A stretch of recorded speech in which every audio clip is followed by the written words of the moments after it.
মহান রব্বে পাক আল্লাহ তাআলা আমাদেরকে যে দুনিয়ার মধ্যে পাঠাইছেন, এর পেছনে মূল মাকসাদ কি, মূল রিজন কি এর পেছনে?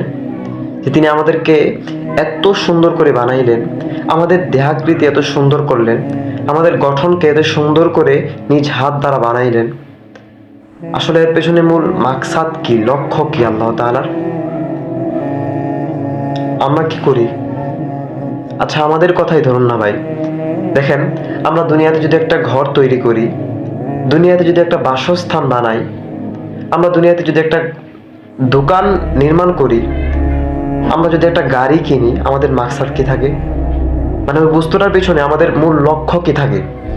আমাদের মূল লক্ষ্য থাকে, যদি আমি একটা গাড়ি কিনি, যে আমি এই গাড়ির মাধ্যমে আমি উপকৃত হব।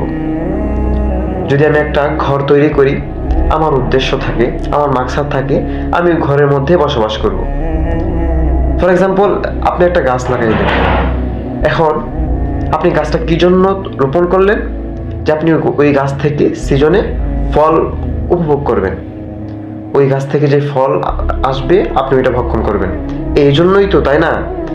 এখন ধরেন, আনফরচুনেটলি আপনার ওই গাছটা একটা সময় গিয়ে দুর্বল হয়ে পড়ল, ওই গাছ আর ফল দেয় না। এমনকি একটা সময় গড়িয়ে এমন অবস্থা হলো যে ওই গাছটা মরার উপক্রম। তখন আপনি কি করবেন? আপনি ওই গাছকে রাখবেন? অবশ্যই আপনি ওই গাছকে তখন কেটে ফেলবেন। প্রিয় ভাই, দেখেন, এখানে মূল আর একটা লজিক ব্যাপার আছে।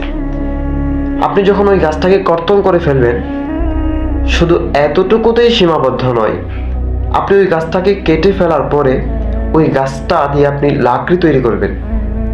এমনকি ওই লাকড়িতে আপনি চুলার মধ্যে লাগাইবেন, এরপর এর থেকে যেই ছাই উৎপাদিত হবে, আপনি ওইটাকেও আবার আপনার কৃষিকাজে ব্যবহার করবেন। দেখেন ভাই, এত কিছু বলার পেছনে আমার মূল রিজনটা কি?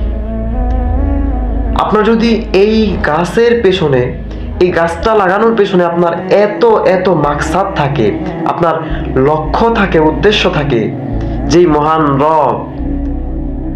মহান রব বলতেছেন যে, হে মানুষ, আমি তোমাদেরকে সর্বশ্রেষ্ঠ নবীর, সর্বশ্রেষ্ঠ উম্মত হিসেবে এই দুনিয়াতে পাঠাইলাম।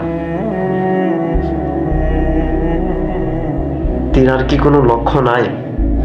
তিনি কি আমাদেরকে এমনিতেই পাঠাইছেন যে আমরা দুনিয়াতে ঘোরাফেরা করবো, খাবো, ঘুমাবো, চলবো, এতটুকুই বাস, মৃত্যুবরণ করব? মানে তিনি কি আমাদের এজন্য পাঠাইছেন যে আমরা দুনিয়াতে আমরা পশু প্রাণীর মতো, আমরা পশু পাখির মতো খাবো, ঘুমাবো, হ্যাঁ, পশু পাখির মতো আবার মৃত্যুবরণ করব, শেষ, এতটুকুই কি জিন্দেগি? না ভাই, এটা জিন্দেগি হতে পারে না। আপনার জিন্দেগি এতটুকুতেই সীমাবদ্ধ নয়। তাহলে শুনুন, মহান রব্বুল আলামিন তার কোরআনের মধ্যে বলেন, ইয়া আইয়ুহাল ইনসান মা গররাকা বিরব্বিকাল কারীম, হে মানুষ, কিসে তোমাদেরকে, এমন কোন জিনিস তোমাদেরকে আমার থেকে বিচ্ছিন্ন করে রাখলো? তোমরা এমন কি বস্তু পাইলা, এমন কি জিনিস যেটা আমার থেকে তোমাদেরকে বিচ্ছিন্ন করে রাখলো, আমার ইবাদত থেকে তোমাদেরকে গাফেল করে দিল? আল্লাহ তাআলা আক্ষেপের সুরে বলতেছেন। দেখেন ভাই, এত কিছু বলার পরে আমরা অনুধাবন করি না, আমাদের বুঝে আসে না, আমাদের বিবেকে একবারও বাঁধে না এই সমস্ত বিষয়গুলো। এখন আসেন মূল পয়েন্টে আসি, যে এই বিষয়গুলো আমি যেটা নিয়ে ভিডিও আমি শুরুতেই বললাম, যে আল্লাহ তাআলার মূল লক্ষ্য কি, আমাদেরকে সৃষ্টি করার পেছনে মূল লক্ষ্য কি?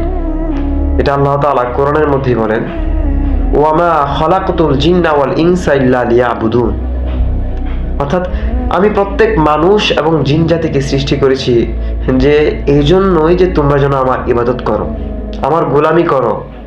আমি আমার রাসূলের মাধ্যমে যে সমস্ত বিধান তোমাদের উপর আরোপ করেছি, তোমাদের জন্য আমি পাঠিয়েছি, ওই সমস্ত বিধানগুলো তোমরা যথাযথভাবে মেনে চলো, এই জন্যই আমি তোমাদেরকে সৃষ্টি করেছি। হ্যাঁ, আমাদের অবস্থা এখন কি আপনি চিন্তা করেন, একবার ভেবে দেখেন আমাদের কি হালত, আমাদের অবস্থাটা কি এখন। আমরা যেই দুনিয়াতে একটা গাছের পেছনে আমাদের এত এত পরিশ্রম, এত লক্ষ্য, এত কিছু উদ্দেশ্য, আহা, আমরা ওই গাছটা ফল না পেলে আমরা ওই গাছটাকে কর্তন করে ফেলি। কিন্তু আমরা যেই রব আমাদেরকে প্রতিনিয়ত 80 বার আমাদেরকে ডাকতেছেন, হে বান্দা, তুমি আমার আমার নামাজকে তুমি সঠিকভাবে আদায় করো, কিন্তু আমরা পড়তেছি না। অথচ আমাদের রবকে আমাদেরকে পাকড়াও করতেছেন, আমাদেরকে কি শাস্তির সম্মুখীন করতেছেন? হ্যাঁ, করতেছেন কি? এখন ভাই প্রশ্ন করবেন যে তার এর পার্থক্য কোথায়? আল্লাহ তাআলা তো কাফেরদেরকেও খাওয়াচ্ছেন। আপনি বলবেন যে আল্লাহ তাআলা কি আমাকে খাওয়াচ্ছেন না, আমি ইবাদত করছি না তো কি হচ্ছে? আরে ভাই, আল্লাহ তাআলা তো কাফেরদেরকেও খাওয়াচ্ছেন। এটা আল্লাহ তাআলার অনুগ্রহ। কারণ দুনিয়া তো মুমিনের জন্য জেলখানা, আর কাফেরের জন্য জান্নাত। আপনাকে এটা বুঝতে হবে। এই কাফেররা দুনিয়াতে শান্তি করে যাবে, তাদেরকে বানানোই হয়েছে এই কারণে যে তারা তাদের মূল সত্তাটা তারা এমনই যে কাফেররা তারা দুনিয়াতে শান্তি করে যাবে, তাদের জন্য আখেরাতে ভয়াবহ শাস্তির অপেক্ষা করছে, দৃঢ় প্রতীক্ষায় আছে জাহান্নামের শাস্তি। যেদিন জাহান্নাম আল্লাহ তাআলাকে বলবেন যে হালমা মিন মাজিদ, হে আমার রব, ভক্ষণ করার মতো আরো কিছু আছে কি? থাকলে আমাকে দিন, আমি আরো অনেক কিছুকে ভক্ষণ করতে পারবো। জাহান্নাম সেদিন বড় হাক করে এই কথাগুলো বলবে আল্লাহ তাআলাকে। বুঝছেন আমার দিনী ভাই? আপনি একটু ফিকির করেন, চিন্তা করেন, আপনাকে কি উদ্দেশ্যে আপনি আসছেন দুনিয়াতে, আপনি কি করতেছেন, কবরের জিন্দেগিতে আপনার পরিণতি কি হবে, এই বিষয়গুলো একটু ভাবেন। দেখবেন নিজের ভিতরে একটা অস্থিরতা কাজ করবে ওই মুহূর্তে। তখন আপনার অনুশোচনা হবে, তখনই আপনি পারবেন মহান আল্লাহ তাআলার নিয়ামত শুকরিয়া আদায় করতে।